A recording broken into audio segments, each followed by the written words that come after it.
என் மொழி என்னினம் எந்நாடு நலிகையில் எதனையும் பெரிதென எண்ண மாட்டேன், வேறு எவரையும் புகழ்ந்துரை சொல்ல மாட்டேன், வரும் புன்மொழி பழியுரை துன்பங்கள் யாவையும் பொருட்டென மதித்துரம் கொள்ள மாட்டேன், இந்த பூட்கையில் ஓரடி தள்ள மாட்டேன்.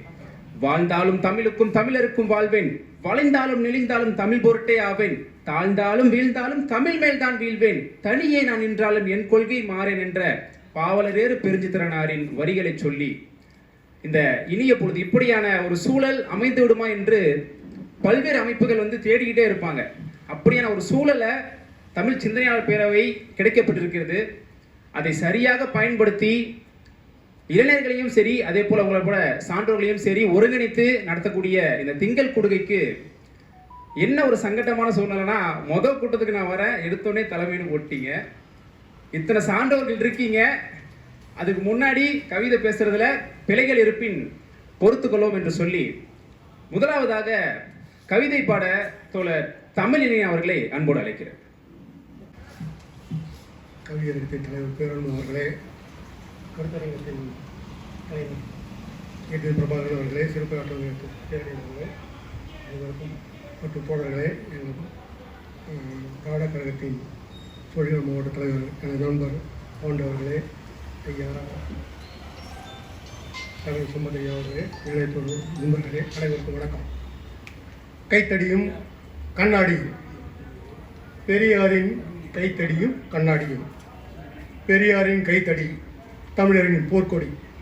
இந்தி மொழி திணிப்பு எதிர்ப்பு, இடஒதுக்கீடு தடுப்பு எதிர்ப்பு, அரசியல் சட்டத்தை திருத்து, ஜாதி பாதுகாப்பு, அரசியல் சட்ட எரிப்பு, தட்சிண பிரதேச எதிர்ப்பு அனைத்தையும் சாதித்தது கைத்தடி. புன்னோடி போயிருந்த தமிழர் வாழ்வை ஆய்ந்ததிங்கே ஒரு கண்ணாடி. புன்னோடி போயிருந்த தமிழர் வாழ்வில் ஆய்ந்ததிங்கே ஒரு கண்ணாடி. அது ஈரோட்டு கண்ணாடி, தமிழருக்கு அது நுண்ணாடி.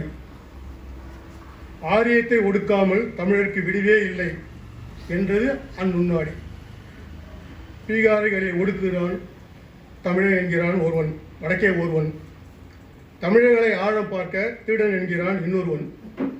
ஒரு ஆளுநரை திராவிட மாடல் காலாவதி என்கிறான். தமிழர்களை தீவிரவாதி என்கிறான். தமிழ்நாட்டு அரசிடமே ரவுத்திரம் பழகுகிறான் தெற்கே ஒருவன். தமிழ்நாட்டு அரசிடமே ரவுத்திரம் பழகுகிறான் தெற்கே ஒருவன்.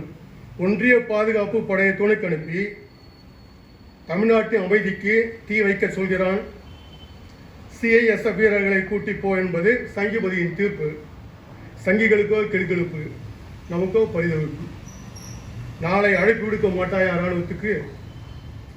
அரசு சற்று அசைந்திருந்தால் திருப்பரங்குன்றம் தீக்குன்றம் ஆகியிருக்கும். அரசு சற்று அசைந்திருந்தால் திருப்பரங்குன்றம் தீக்குன்றம் ஆகியிருக்கும். தமிழ் மீது ஏன் உனக்கு இந்த வெறுப்பு?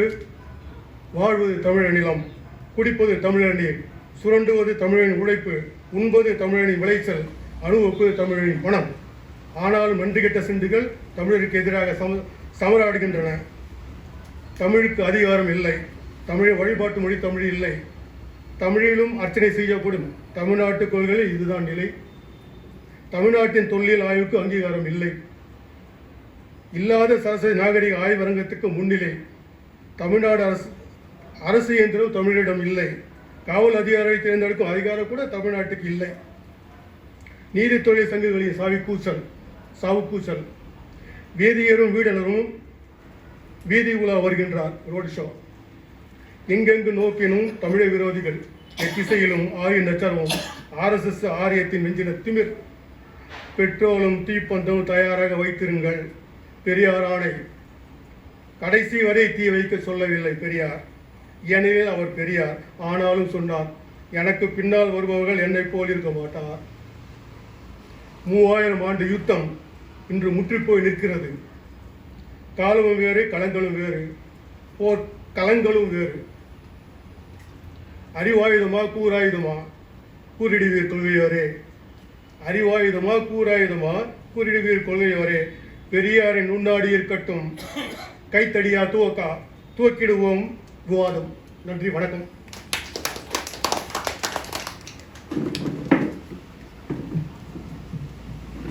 பல்வேறு கருத்துக்களை கவிநயத்தோடு தொடர் சொல்லியிருந்தார். தமிழர்களை தீவிரவாதி என்று ஒரு கூட்டம் சொல்வதாக சொல்லியிருந்தார். உண்மையை சரியாக சொல்லியிருப்பதாகவே நான் பார்க்கிறேன். தமிழர்கள் தீவிரவாதி தான். நாம் செய்ய போவதை, செய்து கொண்டிருப்பதை எல்லாவற்றையும் தீவிரமாக நாம் செய்யும்போது உள்ளபடியே நெஞ்சை நிமிர்த்தி ஒப்புக்கொள்ளத்தான் வேண்டும், தமிழர்கள் தீவிரவாதி தான். இன்னமும் கூட தீவிரவாதிக்கும் பயங்கரவாதிக்கும் வித்தியாசம் தெரியாமல் இருக்கக்கூடிய இந்த கூட்டத்தை பார்த்து நாம் அவர்களை பார்த்து பரிதாபம் தான் பட வேண்டும். நாம் தீவிரவாதி என்றே சொல்லுவோம். திருப்பரங்குன்றம், சரஸ்வதி நாகரிகம் என சமகாலத்தில் நடக்கக்கூடிய அத்தனை விடயங்களையும் தொட்டு அவருடைய கவிதை அமைந்திருந்தது. கவிஞருக்கு வாழ்த்துக்கள். அடுத்ததாக கவிஞர் தோழர் இளவல் அவர்கள் அடுத்து கவிதை வாசிக்கிறார். அவரை அன்போடு அழைக்கிறோம்.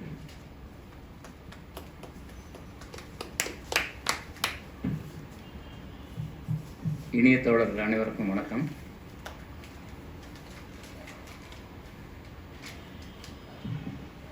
நெல் பூக்களுக்குள் தேனெடுக்கும் ஈக்களும் என் பா கேட்கும் நிற்கும். பாடுகிறேன் உங்கள் முன், கேட்பீரோ தோழர்கள். கூறுணர்வே இன்றி சிதறும் வாய்மொழியால் ஏது நலம் கிட்டும்? வட்டமிட்டு உழல்வதுதான் ஏற்புடையதோ? பிழைகளை காவியனை அழித்திட முழைவனை கொட்டு. ஒரு சிலம்பு சீரியதும் தேராமண்ணா என்றதும் அங்குதான். என் மண், என் உரிமை, நெற்றியில் கண்ணிருப்பினும் ஆரணியும் சடைமுடியா யாராயிருப்பினும். கோதில் மொழி கொற்றவனே நில் அங்கே என்றதும் அந்த ஊரில்தான். தீநுண்மி நூலாம்படைகளின் நெருப்பு கங்குகளை அல்லாவும் அழகனுமாய் தொடர்ந்த நட்பினை அறுத்தெறிய முயல்வது எங்கனம்? ஊர்க்குருவியினம் அழிதல் கூடாதென்று 5 முக முழவுடன் தன்னுமை பறையடித்து தெரிவித்தும் நெற்கதில்களை தலைவாயிலில் தொங்கவிட்டும் உன்னீர் என்று என்றவனும் தமிழன் தானே. முதல் ஆயுத கருவி வேல் தாங்கியவன் வேலன்.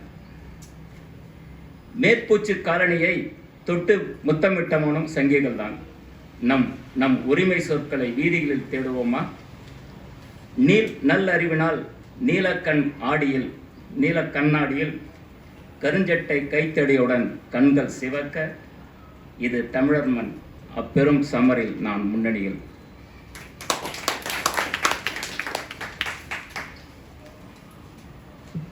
கவிஞர் இளவல் அவர்கள் மிக முக்கியமான ஒன்றை சொல்லியிருந்தார்.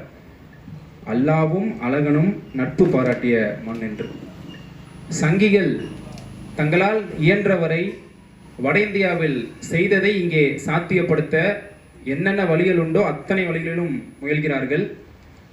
காரணம், இங்கே அம்பேத்கரை படித்ததோடு மட்டுமில்லாமல் பெரியாரின் பார்வையில் நின்று பார்த்ததால் தமிழர்கள் அதை சாத்தியப்படுத்த விடாமல், கடவுள் நம்பிக்கை இருந்தாலும் மத நல்லிணக்கத்தோடு வாழும் மண்ணாக தொடர்ந்து தமிழ்நாடு திகழ்கிறது. கவிஞருக்கு வாழ்த்துக்கள். அடுத்ததாக கவிபாட தோழர் கவிஞர் டில்லி பாபு அவர்களை அன்புடன் அழைக்கிறேன்.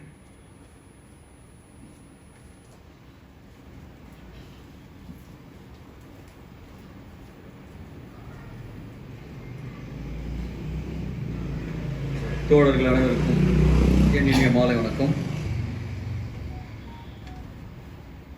கையில் ஏந்திய தடி 2000 ஆண்டு சுகவாசிகளின் தலையில் இறக்கியது இடி. கையில் ஏந்திய தடி 2000 ஆண்டு சுகவாசிகளின் தலையில் இறக்கியது இடி. கையில் ஏந்திய தடி என் தலைக்கு கொடுத்தது பட்டம் எனும் முடி. கையில் ஏந்திய தடி என் தலைக்கு கொடுத்தது பட்டம் எனும் முடி. முகத்தில் வளர்ந்த முடி மூட வழக்கங்களுக்கு கொடுத்தது தர்ம அடி. முகத்தில் வளர்ந்த முடி மூட பழக்க வழக்கங்களுக்கு கொடுத்தது தர்ம அடி. கன்னத்தில் கண்டான் தாடி என் கல்வியில் கண்ணம் வைக்க நினைத்தவன் போனான் ஓடி. கன்னத்தில் கண்டான் தாடி என் கல்வியில் கண்ணம் வைக்க நினைத்தவன் போனான் ஓடி.